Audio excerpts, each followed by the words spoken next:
கிறிஸ்துவின் மீதிருந்த விசுவாசத்திற்காக கொல்லப்பட்ட 7 சகோதரர்கள். புனித ஃபெலிசிட்டாஸ் ஒரு விதவை.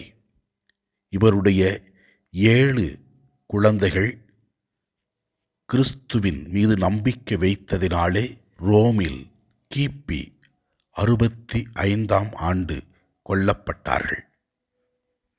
இயேசுவின் மீதிருந்த நம்பிக்கையை இவர்கள் வெளிப்படுத்தினார்கள்.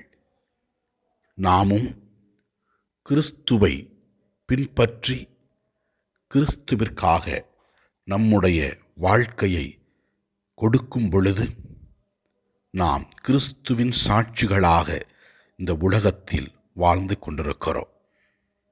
இதோ இந்த 7 சகோதர புனிதர்களைப் போல நாமும் கிறிஸ்துவின் மதிப்பீடுகளை உணர்ந்து, கிறிஸ்துவின் அன்பை உணர்ந்து அவருக்காக வாழ முற்படுவோம்.